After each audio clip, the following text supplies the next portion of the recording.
Well, welcome back folks for Marauder Monday. This is part B of episode 1, and this is where I'll be showing you some figures I have. I've still got lots more, but I just thought I'd show you a few extras that I have with me. So first of all, I've got this little beauty. Again, one of the dwarves. People say it's a bit rare. You do get on eBay some people scalping you, for the sakes of scalping you, saying they're rare. It really does annoy me. There's hundreds of these out there. Some people not knowing what they sat on. But yeah, this is a beautiful little figure. One of my favourites. You know, nice halberdier. Again, Marauder miniatures, I think, were before the time.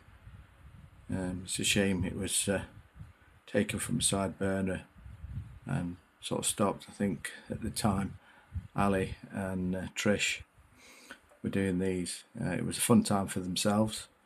I remember going over to War Games Foundry, which was a different company, and they were working upstairs above the foundry, and I got to speak to them both there. And I also believe, if I remember rightly, that Colin Dixon ended up doing stuff for Marauder Miniatures too, and Mark IV, that's to do with Footsore Miniatures. He was their sales rep, I think, at some point. But I'll have to double check on that. But yeah, so this is a beautiful little model, untouched. In the near future, he'll be one of those that I'll be working on and getting finished. So yes, ladies and gentlemen, that's the first little nugget we have. So that's that one. Some of these do need stripping in the paint stripper or whatever you use. And there's another halberdier, another beautiful little model. Very similar to the spearmen or pikemen, as people call them, that were done as a set. I think that was MB01, but I could be wrong, don't quote me on that. That's with all the spearmen in it, a drummer, an officer with a pistol and sword, some lesser ornate models in there. But yeah, all in all, that was a wonderful set of figures. I remember buying them in the day as well. Yeah, very, very nice. But this is just as nice. I mean, it's still got bits of paint in there, nothing I can't deal with. Bit in there, I'll just get a scalpel in that bit and scrape that out. But yeah, as you can see, yet another wonderful little model.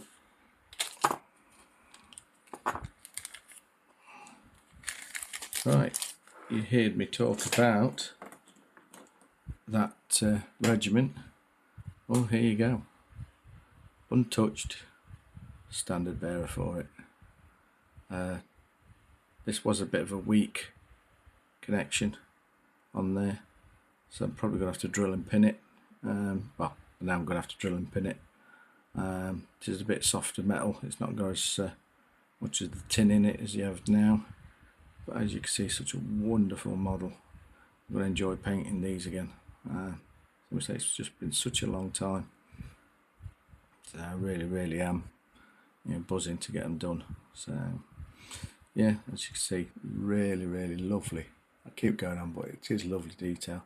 I believe these may have been what Ali did. I could be wrong. I think Ali did these. If Trish is out there and does end up watching this, just drop me a message up. Correct me if I'm wrong. Alright then, Miller. There you go, that's that one. I've got yet another one of those.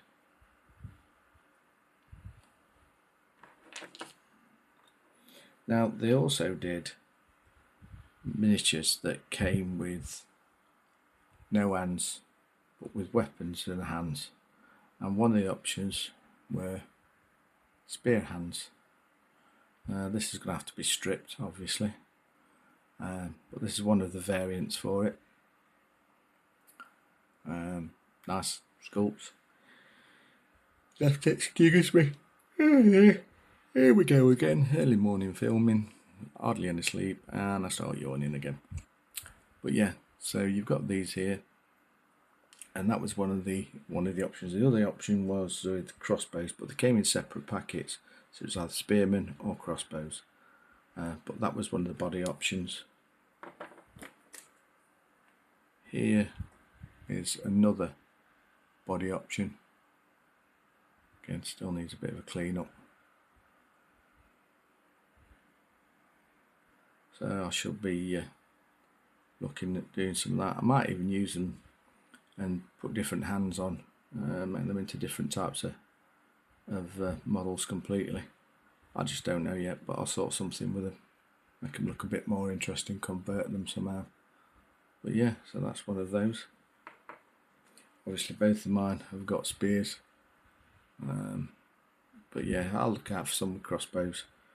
So, and another one that they say is rare. It's one of the Thunderers. This is really one of the nice ones. Really is. I can't say it's rare. It's not very often you see it, but I wouldn't say it's rare. I do get fed up with seeing things on eBay saying rare. It's just old, not rare. Some say there's too many people out there that are too greedy nowadays, cashing in on the boat, and it really does annoy me. So, I mean, just let them go at a reasonable price to somebody who really wants them, is going to look after them and use them, as opposed to, well, we'll sit there, we'll buy a load in and then rip people off. There's a couple of eBay sellers I use because they're still sensible with the prices.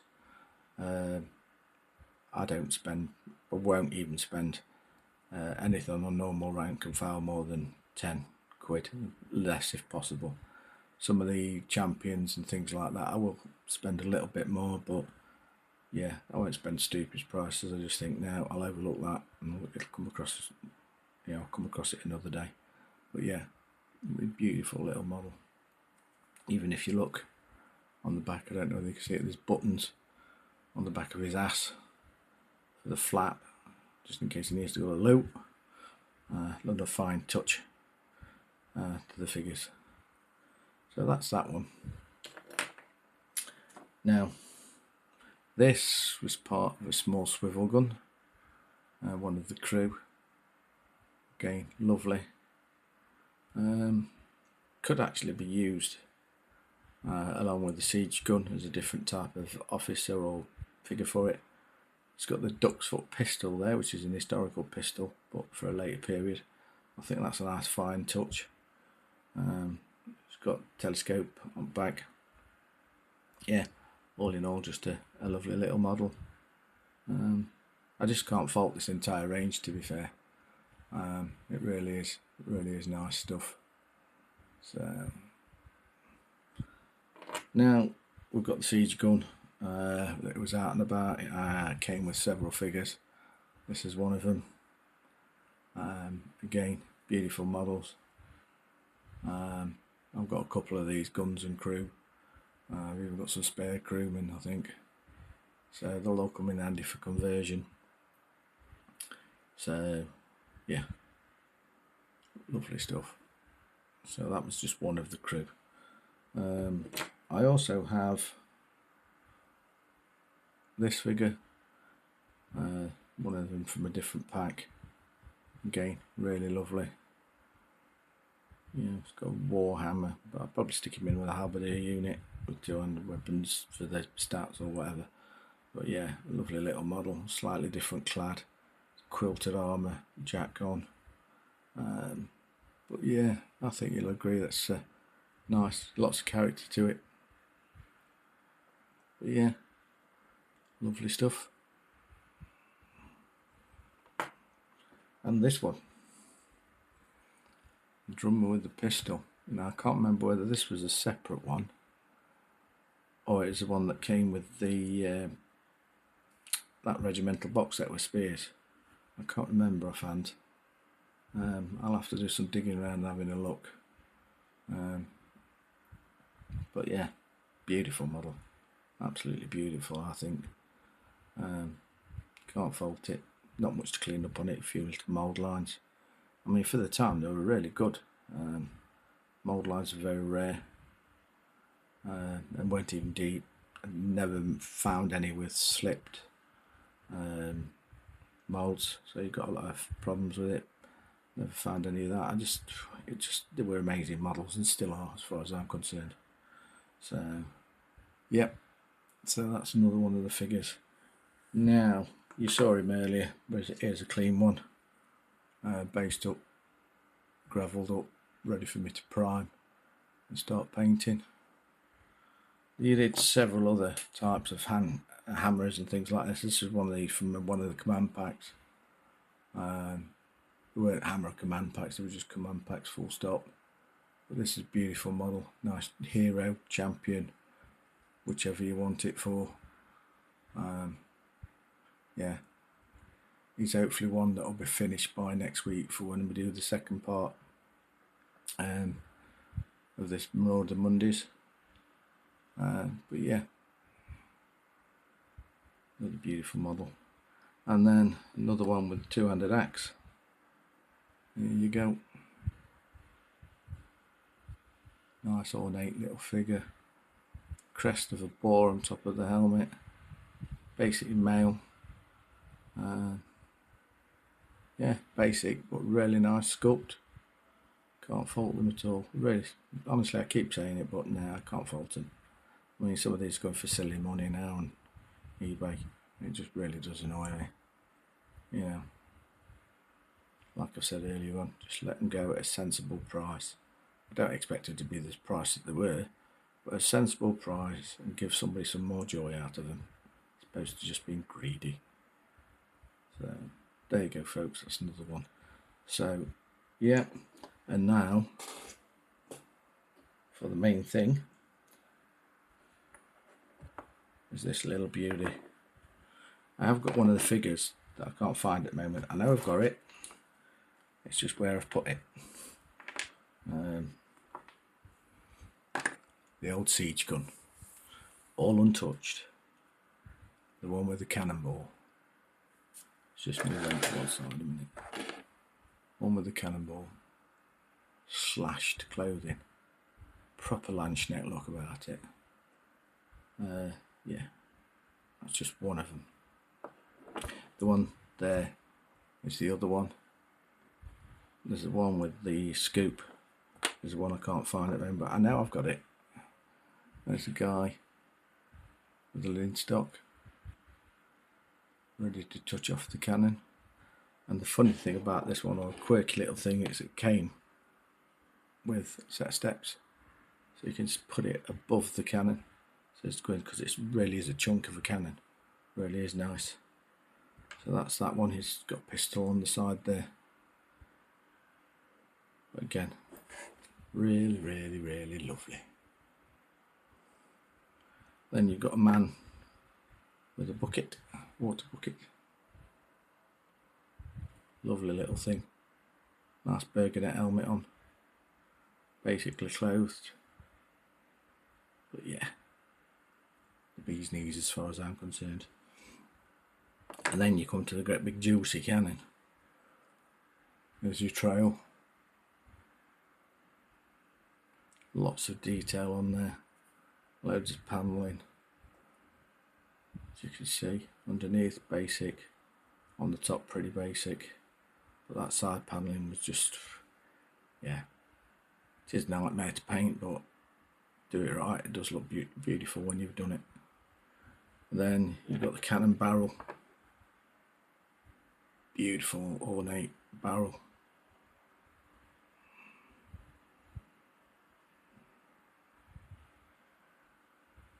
Which obviously places on top of there, and you can see with just that on how chunky and how tall it is. Never mind with the wheels. Then you've got the cross part for underneath the trail. Then the big Beautiful stocky wheels with a smiley faced central boss.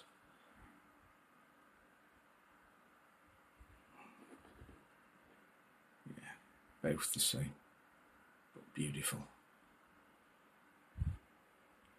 There you go, folks. That's just some of the stuff I've got.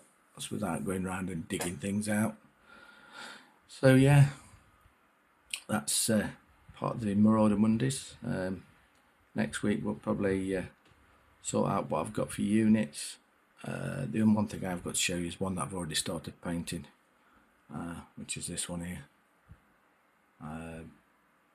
Don't know whether it can focus on the skin, but this on here is just borrowing the base, is just using the Duncan Rhodes, two thin coats paints. Nice set of paints.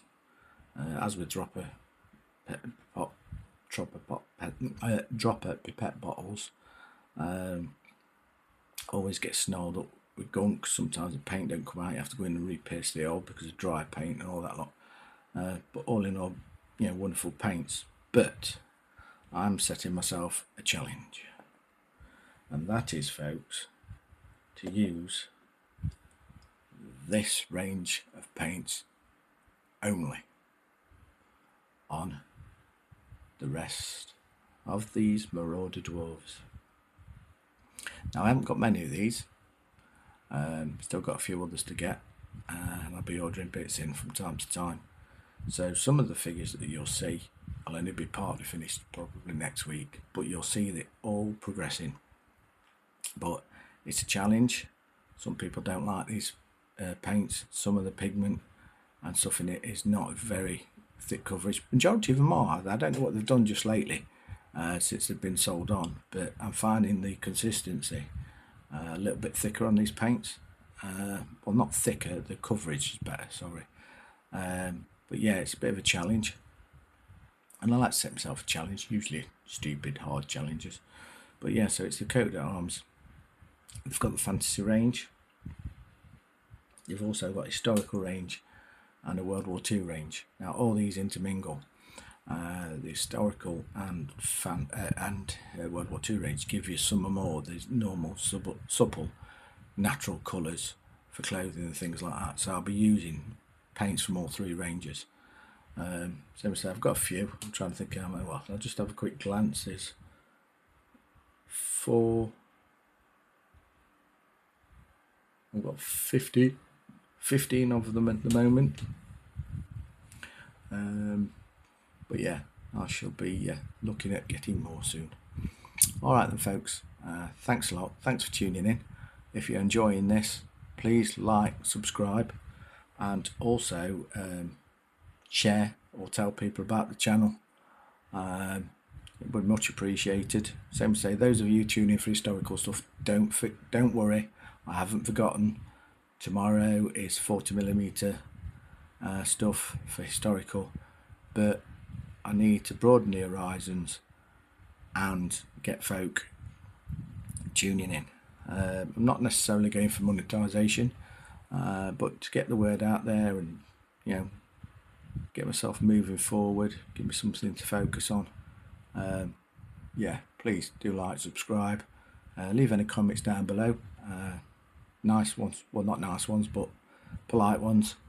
Yeah, feedback's always good. Any questions, leave them in the comments below. But yeah, thanks a lot for tuning in, and I'll catch you all again soon. Bye.